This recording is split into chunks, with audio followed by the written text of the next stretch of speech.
Oke, Bismillahirrahmanirrahim. Assalamualaikum warahmatullahi wabarakatuh. Hari ini kita masuk untuk bahas dua bab yang kemarin kalian sudah belajar mandiri ya. Jadi hari ini saya akan bahas dulu itu, kemudian nanti saya kasih pengantar untuk pertemuan kita yang agak akhir, yaitu di pengujian.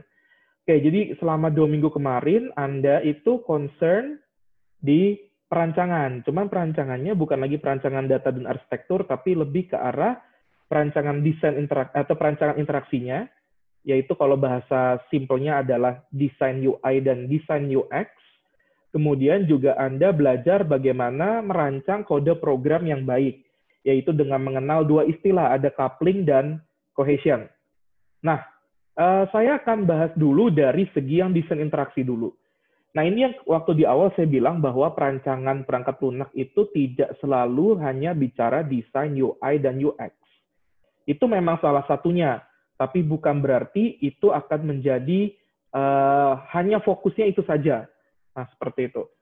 Nah, di dalam desain UI dan UX ini, Anda diminta untuk bisa mempelajari bagaimana teknik sebuah interface atau antarmuka itu dibentuk beserta pengalaman di dalamnya. Jadi kalau Anda kemarin nonton video yang saya sudah berikan di sini, yaitu desain disruptors, nah itu intinya si video ini tuh ingin menggambarkan seberapa penting atau seberapa bisa mendisruptnya desain antarmuka yang ditawarkan.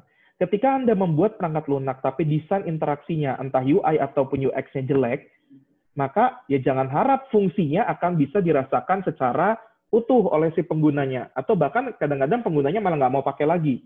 Kapok, istilahnya seperti itu. Nah, di video ini kelihatan banget bahwa sekarang yang mendisrupt sebuah software itu bukan lagi hanya teknologi, misalkan kayak stack teknologinya, oh harus cepat, harus segala macam, tapi ternyata interaksinya juga mempengaruhi berapa banyak pengguna yang bisa diakuisisi nantinya di akhir. Seperti itu. Nah, ya kalau kita membangun private software, kita lebih bicaranya bukan mengakuisisi usernya, tapi seberapa banyak nanti orang bisa menggunakan perangkat lunak yang kita bangun. Ibarat kalian pakai perwakilan online dan anggaplah perwakilan online itu dibikin interaksinya tuh sulit atau misalkan tidak tepat gitu, tidak menggambarkan, tidak metafora terhadap proses yang sebenarnya gitu. Ya kalian pasti bingung kan di dalamnya. Misal gini, ketika kalian berhadapan dengan manual sistem, anggaplah perwalian nih sebelum ada sistem, itu mahasiswa harus ngambil dulu form isian untuk perwaliannya. Kemudian mengisi itu kan sebetulnya memilih mata kuliah yang ingin diambil. Nah, tiba-tiba di dalam websitenya oleh pembuat sistemnya, itu langkah pertamanya bukan memilih mata kuliah, tapi memilih kelas. Nah, tentunya kan orang akan bingung, loh kok tiba-tiba milih kelas? Ini kelas untuk mata kuliah apa gitu. Nah, tentunya ketika cerita yang ada di manual sistem itu ditranslate atau dimetafora dengan baik ke dalam bentuk sistem, atau di storytelling dengan baik ke dalam bentuk sistem, nah tentunya itu akan menjadi keberhasilan di desain interaksi perangkat lunak ini. Nah, tapi sayangnya di kurikulum IF yang sekarang itu punya kesalahan besar, yaitu interaksi manusia dan komputer diletakkan setelah Anda belajar RPL 1.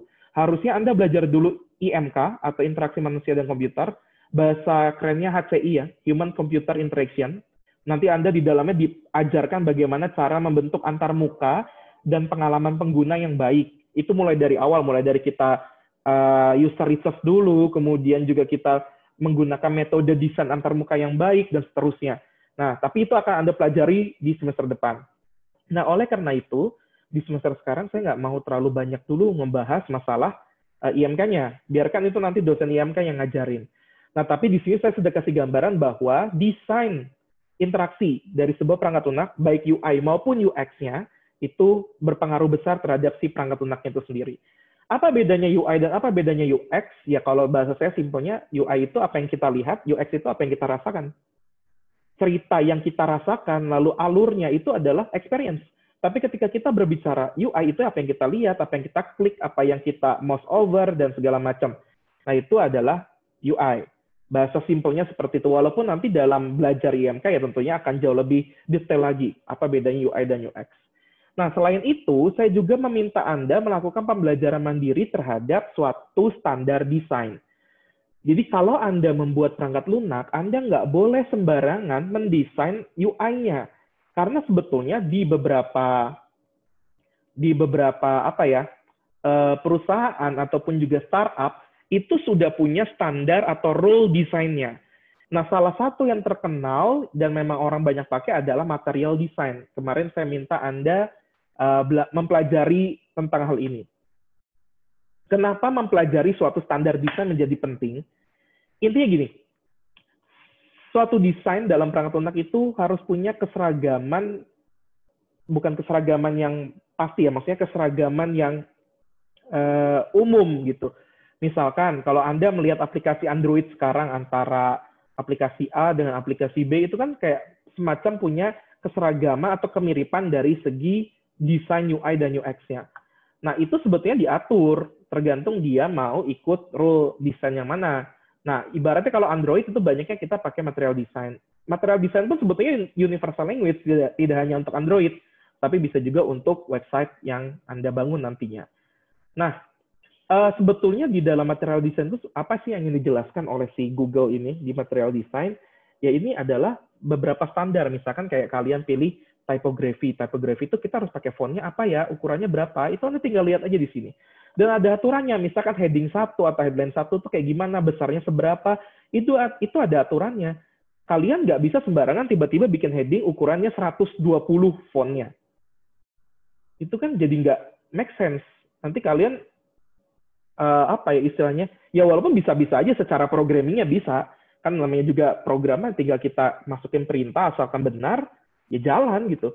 Tapi kan bukan sekedar hanya jalan saja, tapi benar atau tidak. Kemudian apakah orang akan menganggap website kamu aneh atau tidak? Nah itu kan juga akan jadi salah satu concern yang kalian harus pikirkan. Nah itu sebetulnya nanti ada satu career-nya sendiri, ada job career-nya sendiri, namanya UX engineer dan UX researcher. Atau nanti ada juga orang nyebutnya UI UX engineer. Nah itu terserah aja nanti tergantung startupnya nyebutnya apa. Nah itu kalau kalian mau kerja di sini atau mengambil skripsi di sini juga bisa sebetulnya. Kemudian misalkan kayak icon kan sekarang ada model-modelnya ya. Misal desain prinsipalnya seperti apa, ukurannya, dimensinya berapa kali berapa. Kalau misalkan buat Android itu harus ada berapa kali berapanya. Nah itu yang diperlihatkan. Kemudian kalau misalkan ini nggak hanya, sekali lagi ini tidak hanya mobile ya, tapi bisa juga untuk website. Bahkan desktop application pun juga bisa pakai material design. Nah contoh ini di data tables. Kalau kalian lihat ini kan mirip banget Gmail ya. Jadi Gmail, kalau kalian buka Gmail ini kan aturannya kayak gini nih. Karena dia memang data tables sebetulnya. Menggunakan si komponen data tables. Bahkan di sini pun enaknya kita sudah dipandu oleh code library-nya. Jadi kalau kalian mau bikin kayak begitu, code library-nya apa gitu. Itu tinggal semacam Anda menggunakan library aja. Itu enaknya. Dan don't build a design from scratch kalau kalian bentuknya hanya tim standar kayak gini. Kecuali kalau timnya memang sudah kuat dan powerful, kalian bolehlah bikin standar design from scratch. Tapi kalau misalkan kayak kalian ini baru belajar S1 gitu, terus saya sarankan tidak membangun dari awal. Pergunakan standar desain yang udah ada. Kemudian contoh, misalnya saya punya image list itu harus ditampilkan apa nih? Misalkan untuk kasus yang Pak Broto itu buat gambar makanan. Nah itu variannya kayak gimana itu bisa ada di sini. Nah ini sudah bicaranya kalau di komponen, di developingnya sudah lebih berbicara masalah si kode programnya. Kalau kalian mau ngelihat ada komponen apa aja, desainnya apa aja itu bisa lihat di sini. Bahkan sampai ke dark theme. Kan sekarang lagi ini banget ya, hype banget masalah yang material tapi yang dark. Nah itu juga bisa ada aturannya dark. Jangan sampai nanti background-nya hitam, tulisannya abu-abu gitu ya. Itu kan jadi nggak masuk akal. Nah itu juga harus diperhatikan. Nah di sini sudah ada aturannya. Kalau kalian mau pakai, ini memang tidak diharuskan menggunakan seluruhnya. Cuman ada beberapa aturan standar. Contoh misalnya kayak ukuran icon, kemudian kayak floating button, itu seperti apa. Nah, itu juga ada. Kemudian kalau Anda lihat sekarang, misal kayak kalian buka Gmail nih. Nah, itu si floating button-nya kalau dulu, nah ini sekarang plusnya sudah disertai dengan si caption. Kalau dulu kan enggak, plus doang gitu di ujung gitu ya. Kemudian kalau Anda masuk ke Google biasa aja, google.com gitu ya. Sebentar, kok jadi malah nggak ada ya. Wait.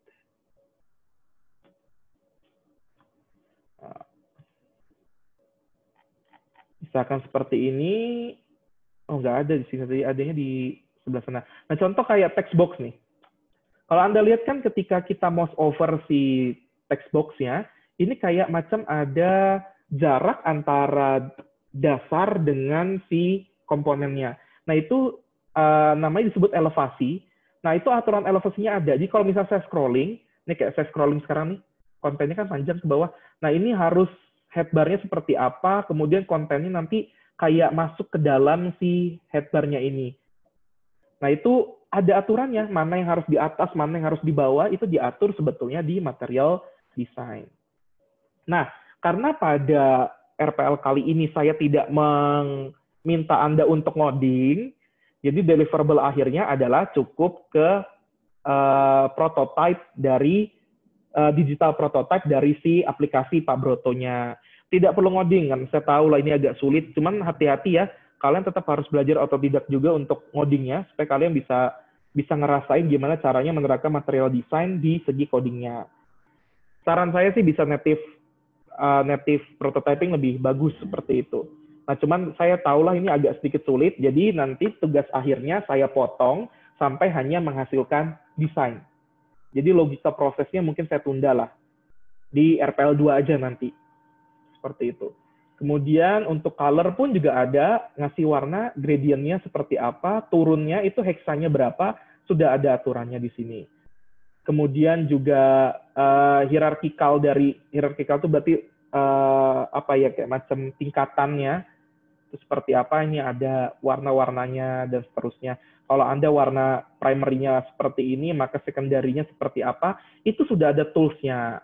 Jadi kalian nggak perlu ngarang-ngarang sendiri. Kalian tinggal pilih primary color-nya seperti apa. Nanti akan dibantu sama si tools-nya untuk memilihkan. Dark theme pun juga sama. Jadi bagaimana mengubah yang light jadi yang dark. Seperti itu juga ada. Nah, itu sih yang diatur di sini. Banyak, ini harus dipelajarinya agak banyak, tapi nggak masalah lah. Menurut saya ini sudah ada tools-nya. Kalau kalian pakai Figma, atau kalau kalian pakai Adobe XD untuk nanti membuat tugas besar, untuk membuat desain tugas besarnya, itu sudah ada toolkit-nya. Jadi kalian tinggal pakai toolkit-nya saja, itu sudah kepandu sebetulnya material desainnya. Nah, saya ingin Anda pelajari dulu material desainnya, kemudian nanti di tugas besarnya, ketika Anda mendesain pakai Figma ataupun pakai Adobe XD, kalian sudah paham sebetulnya konsep umumnya seperti apa, nanti tinggal pakai toolkit-nya. Karena sebenarnya kalau toolkit kita nggak perlu hafal konsep, udah dibantu sama toolkit-nya. Itu sih sebetulnya material design. Nah, ini dari segi perancangan desain interaksi. Dari sini dulu, sebelum saya masuk ke perancangan kode program, ada yang ingin kalian tanyakan nggak dari hasil pembelajaran mandiri kalian? Silakan, tanya sepuasnya.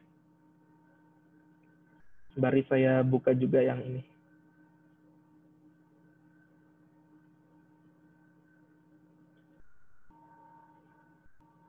Oh, banyak ya, tumben. Oke, di sini ada pertanyaan. Dalam proses pengerjaan lebih baik UI dulu yang dikerjakan atau UX dulu yang dikerjakan? Pendekatannya ada yang UI first, ada yang UX first. Kalau saya pribadi akan mendahulukan dulu untuk si experience-nya. Kita tahu, tergantung ya, itu tergantung juga kalau kita misalkan belum punya ceritanya. Tapi kalau kita sudah punya ceritanya, sudah lengkap gitu ya, kayak misalkan private software, itu kan sebetulnya prosedurnya udah jelas. Aturannya udah jelas, alur ceritanya udah jelas. Nah, kita bisa saja tidak terlalu berlama-lama di area UX-nya, karena memang UX-nya kita tinggal translate dari cerita yang sudah ada, kita lebih fokus ke arah UI first-nya, itu bisa. Tapi untuk public software, itu rata-rata malah lebih banyak UX-nya dulu. Kenapa? Karena kita tidak tahu sebetulnya ceritanya mau seperti apa di dalam aplikasi kita. Misal kayak kalian bikin Facebook, kalian tahu nggak ketika di awal Mark Zuckerberg membangun Facebook, ceritanya harus gimana? Oh, nanti orang bisa pasang status dikomentari, kan itu dia nggak tahu. Dia akan harus cari tahu dulu nih, saya pengen bikin aplikasi yang cerita di dalamnya harus seperti apa. Nah, itu UX first. Jadi tergantung. Tapi kalau saya pribadi secara pengalaman memang sering UI first itu ketika private, dan UX first ketika public software. Itu sih jawabanku.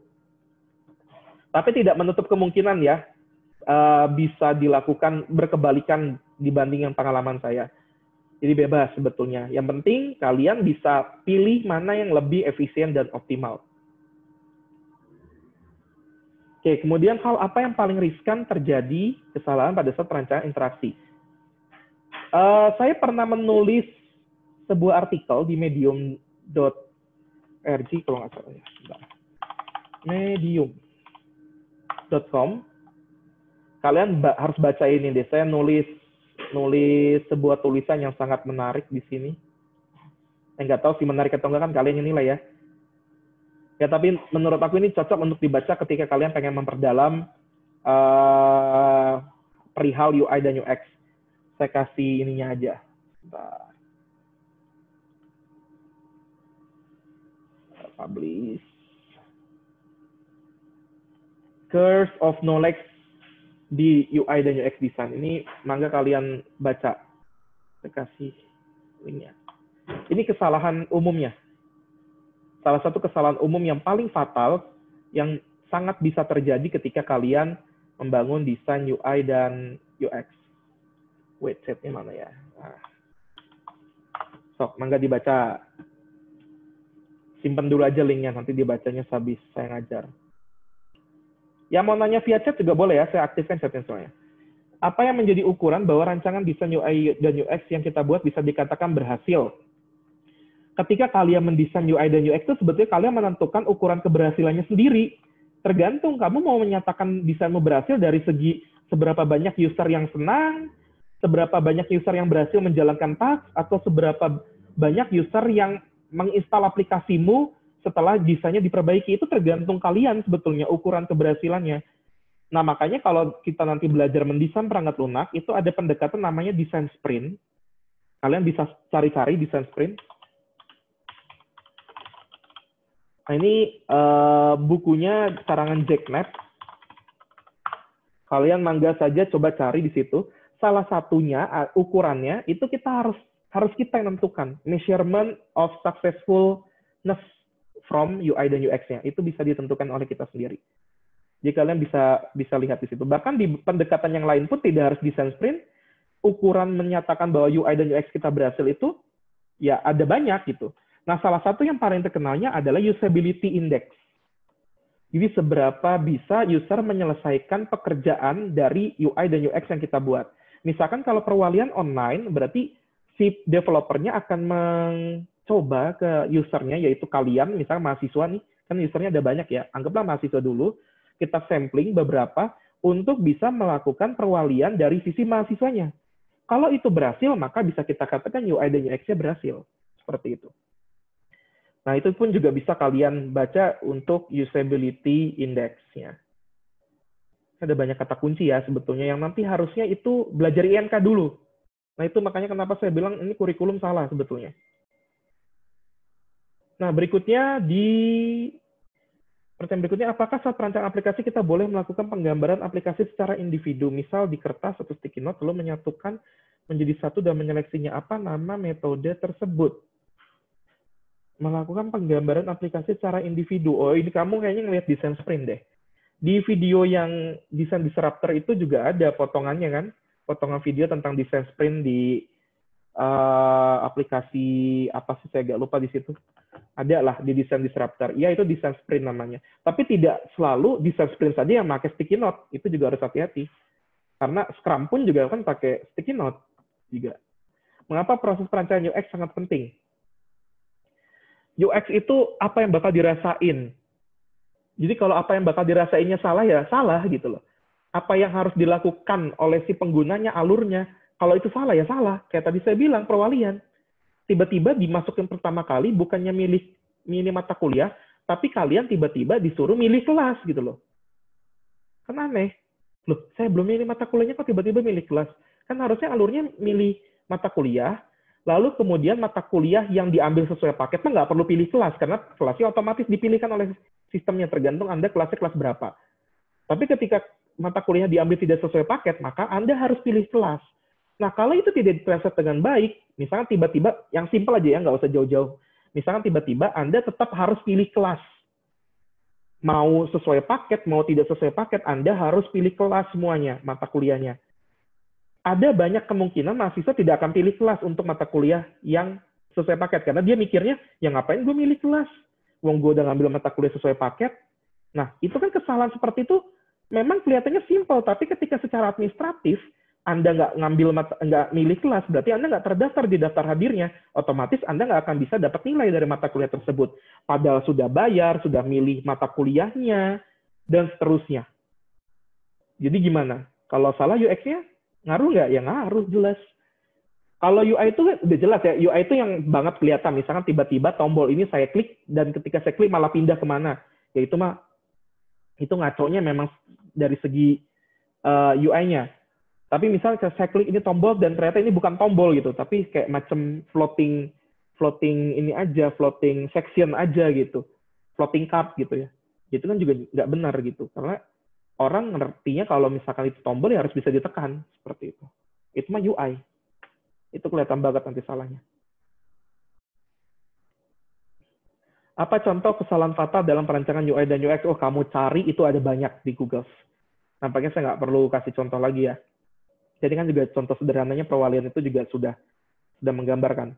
Itu contoh ya, hati-hati. Kamu nggak akan bisa cari juga di perwalian online Unicom, yang nggak ada. Harus dicoba cari aja. Apa disruption itu inovasi yang baik? Maksudnya gimana sih pertanyaan? Apakah disruption ini ada yang nanyanya nggak? Mas Muhammad Fikri ada?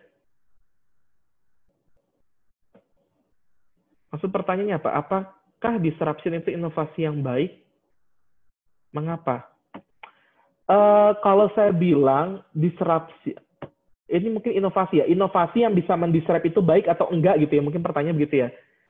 Bagi saya, inovasi yang bisa mendisrupt, benar itu ya pertanyaannya ya. Nah itu inovasi yang bisa mendisrupt itu punya dua sisi otomatis. Ada yang baik dan ada sisi buruknya seperti itu. Tapi kalau bagi saya sebagai seorang software engineer, saya akan bilang ya kita harus siap dengan disruption. Dulu orang mau beli makanan dari rumah, ya harus keluar rumah, naik kendaraan untuk datang ke tokonya, lalu kita beli makanan atau makan di sana, pulang. Kalau sekarang, enggak kan? Kita tinggal klik aplikasi, dan seterusnya sampai pesanan datang, seperti itu. Jadi bagi saya, ya mau itu disruption baik atau tidak, kita harus siap. Kebanyakan buruk ya, untuk orang yang nggak siap disruption-nya, nggak siap untuk terdisrupt dengan si teknologi atau inovasi tersebut. Jadi memang ya itu susahnya Indonesia ya, karena kita masyarakatnya majemuk. Jadi pasti ada yang bisa langsung nerima, ada yang enggak gitu. Sok aja nggak usah jauh-jauh VR. Itu saya pernah ingin ikut sebuah kompetisi di luar negeri. Jurinya itu juri internasional ya, yang udah tahu tuh VR itu apa gitu. Ketika sesi mencoba, si jurinya tidak mau mencoba VR-nya. Dia bilang simpelnya adalah, saya tidak mau mata saya rusak, katanya begitu. Padahal secara aturan VR kan ada batas pemakaian ya yang masih aman gitu. Tapi ya namanya juga orang kolot ya susah gitu. Nah itu salah satu orang yang tidak siap dengan disruption, era disruption sekarang gitu. Apakah itu baik? Ya tinggal berpikir kritis saja lah seperti itu. Mengapa di era perkembangan digital saat ini banyak beberapa brand ternama mati? Apakah salah satu akibat dari gagal? Ya itu udah tahu. Di trend disruptor kan kegambar ya. Ada beberapa brand yang harus juga move on dari gaya lamanya untuk bisa masuk ke digital services seperti itu. Bagaimana cara merancang UI yang baik? Nanti belajar di MK ya, saya nggak akan jelasin. Ada runutan yang panjang di situ. Hal apa saja yang harus dilakukan sebelum, ini juga sama. Apakah setiap orang bisa menjadi UI dan UX? Kok orang jadi antar muka itu gimana caranya? Apakah setiap orang bisa menjadi UI UX engineer kali ya? Ini kurang kali nih katanya. Ya bisa, tinggal belajar. Semua juga bisa jadi apa aja. Cuma harus belajar. Dan orang yang nantinya bakal survive adalah orang yang benar-benar bisa adaptasi terhadap perkembangan pengetahuan itu sendiri. Dan apakah seorang UI UX harus engineer nih ya, kurang engineer-nya harus memiliki problem solving yang baik? dan pemikiran yang kreatif. Ya jelas, pasti. Semua bidang pekerjaan itu pasti butuh problem solving. Kecuali kalau Anda pekerjaannya pengen jadi pesuruh. Industri kreatif itu membutuhkan orang-orang yang bisa melakukan problem solving yang baik. Dan pasti harus kreatif orangnya. Wah, ini tumben banget ya 23 pertanyaan, biasanya cuma 2 gitu. Sampai juga jawabnya. Pada proses merancang interaksi terdapat beberapa model, seperti model life cycle, terdapat JAD workshop, maksud dari JAD workshop. Ini kau dapat informasinya dari mana? Mas Ridwan.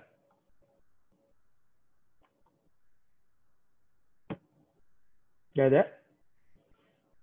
Sebenarnya tinggal dicari aja, metode-metodenya ada banyak, tidak hanya ini aja, tidak hanya model life cycle saja, tapi ada banyak. Tinggal dicari nih, JAD workshop. Khusus apa yang nyari informasi sekarang ya? Nah ini ada Gen Application Design, dan seterusnya. Ini ada penjelasannya. Apa yang perlu dijelaskan lagi oleh saya? Jadi nanti kalau bertanya, mungkin di searching dulu ya. Jangan langsung, Pak, ini pengertiannya apa? Itu saya agak malas ngejelasinnya. Lebih banyak nanya problem aja. Pak, kalau kayak begini gimana? Pak, kalau kayak begini gimana? Nah, itu seperti itu lebih enak. Tantangan apa yang dirasakan tersendiri bagi seorang UX designer? Ya sama lah, penggunanya. Kemudian, ya pokoknya inti masalah dalam software engineering adalah penggunanya, manusianya. Itu yang masalah kalau menurut saya sih. Nah, tinggal di solving aja.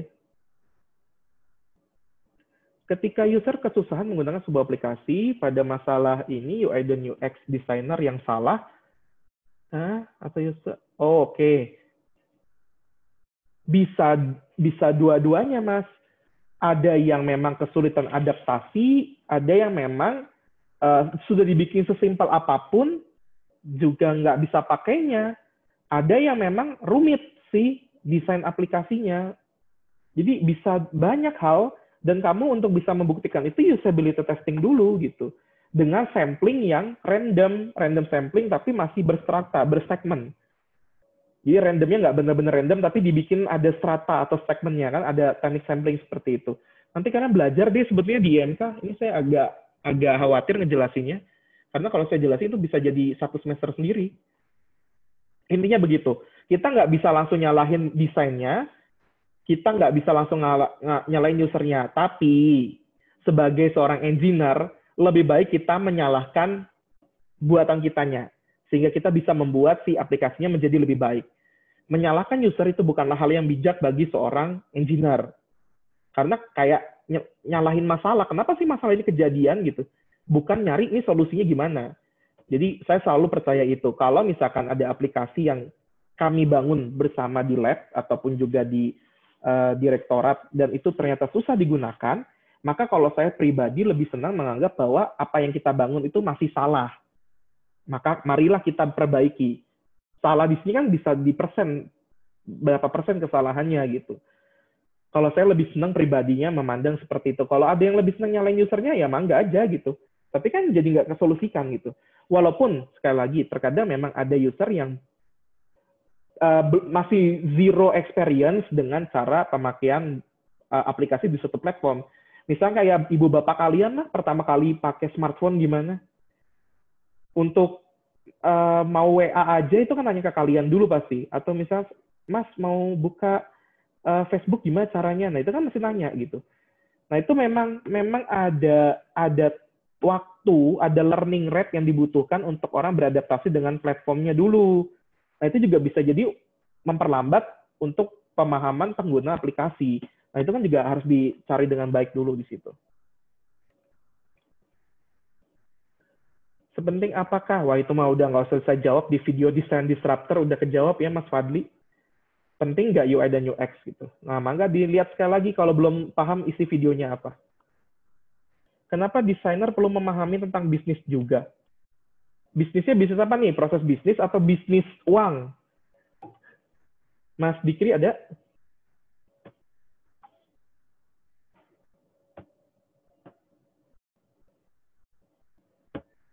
Ya, kalau tentang bisnis ya jelas ya. Nanti kan desain aplikasi itu ujungnya ke uang ya. Dengan terakuisisinya user kan uang pasti akan masuk gitu. Nah, itu juga, ini kalau bisnisnya ke bisnis oriented ya, ke uang dan pendapatan seperti itu. Sebagai desainer pemula, bagaimana kita bisa memahami kebutuhan user sekarang dan user di masa depan? Belajar, terus ngembangin ilmu. Metodenya juga jangan terikat sama satu metode saja. Kita harus bisa punya insight terhadap banyak metode di situ. Oke, ini ada banyak banget dan pertanyaan tapi sejenis ya. Kalau saya lihat di sini, apakah UI dan UX harus bisa front end developer? Kalau makin bisa, makin bagus. Itu aja. Ini kayak nanya, apakah kalau saya sebagai desainer harus bisa ngoding? Kalau saya sih iya, jawabannya. Karena kalau kalian nggak bisa ngoding, nanti kalian akan nyuruh-nyuruh orang bikinin desain yang itu tuh nggak mungkin untuk stack teknologi ngodingnya itu. Misal tolong bikin animasi itu, padahal secara ngodingnya misalkan tidak bisa gitu. Atau belum mungkin untuk sekarang. Nah itu kalau kalian punya sense untuk programming, atau udah pernah ngoding sebelumnya di suatu project, kalian pasti nggak akan sembarangan nyuruh-nyuruh orang. Dan saya sekali lagi menekankan, mau karir kalian apapun di dalam software engineering, starting from coding, then programming, then other karir. Seperti itu. Jadi semua orang harus pernah merasakan dulu nyemplung programming dan ngodingnya. Baru kalian bisa jadi analis, bisa kalian jadi designer, bisa kalian jadi project manager, whatever. Tapi starting from coding, itu yang paling kecilnya ya. Coding sama programming kan beda. Mulai dari dulu ngoding deh sama programmingnya. Kalau kalian sudah jago di situ, atau minimal sudah pernah lah beberapa project kerjain, baru kalian mau move on ke designer atau apa, bisa seperti itu. Apakah ada orang yang berhasil tanpa dia ngoding dulu untuk jadi seorang desainer? Ada. Malah orangnya terkenal banget sekarang gitu. Iya, tapi masa kalian mau jadi orang itu yang di dunia ini hanya 10% gitu loh. Kenapa nggak jadi yang 90% aja yang udah pasti aman gitu. Tapi tetap aja, in the end, dia tetap belajar juga ujung-ujungnya. Ketika sudah jadi UI designer, dia tetap belajar juga untuk front-end engineering. Seperti itu. Oke, mungkin ini saya nggak akan jawab semua ya. Paling begitu untuk yang pembahasan desain interaksi. Untuk yang kode program, saya mau minta nanti tambahan di sekitar Kamis ya. Kamis pagi. Kita ketemu lagi aja di sini. Sebentar aja lah. Kalau kode program itu saya ngejelasin constant coupling itu sebentar gitu. Karena jam 9 ini saya ada rapat. Jadi nggak bisa langsung lanjut di sini. Oke, ada pertanyaan lagi sebelum diakhiri tentang tugas besar mungkin? Jadi udah ya, tugas besarnya saya tutup sampai desain aja. Tapi desainnya wajib pakai 2 tools yang saya sarankan. Bisa pakai Adobe XD atau pakai Figma. Tergantung Anda lebih nyamannya pakai yang mana. Dan jangan lupa pelajari material desainnya, karena desain Anda itu harus mengikuti standar material desain. Pakai desain toolkit yang ada di masing-masing tools yang Anda gunakan. Itu saja. Ada pertanyaan? Oke, kalau tidak ada pertanyaan, terima kasih sudah mau hadir. Nanti hari Kamis saya kabari lagi ya. Dan biasalah kalau nggak bisa hadir, nggak masalah, saya rekam juga. Nanti kalian akan saya bahas sedikit tentang cohesion dan coupling. Jadi minggu depan adalah, kita masih punya, saya masih butuh 2 pertemuan lagi. Selain yang hari Kamis ya, jadi minggu depan tuh kalau bisa 2 pertemuan dulu. Lalu nggak ada UAS, ngapain? UASnya ada nggak ya? Sebentar ya, saya cek dulu. Ntar saya udah pede-pede ngomong nggak ada UAS, ternyata saya siapin UAS. Oh, ada UAS. 10 soal doang, PG. Ya, itu mah dikerjakan aja lah buat tambah-tambah nilai yang personalnya. Karena bagi saya harus ada nilai personal dan harus ada nilai tim. Biar nanti kelihatan kemampuannya. Oke, minggu depan kita akan masuk ke pengujian. Jadi di hari Kamis ini saya akan paksakan perancangan habis dulu. Nanti pengujian itu akan ada 2 pertemuan. Untuk yang pertama white box dan yang kedua adalah black box. Saya akan buka nanti sehabis saya rapat. Ini bisa dibaca-baca terlebih dahulu untuk si slide-nya. Oke, terima kasih. Kalau tidak ada pertanyaan, sampai ketemu lagi di hari Kamis. Saya akan upload rekaman ini. Daftar hadirnya cukup hari Selasa aja. Yang hari Kamis saya nggak akan ambil untuk daftar hadir ya. Jadi untuk yang sekarang saja yang daftar hadir ya. Oke, terima kasih. Assalamualaikum warahmatullahi wabarakatuh.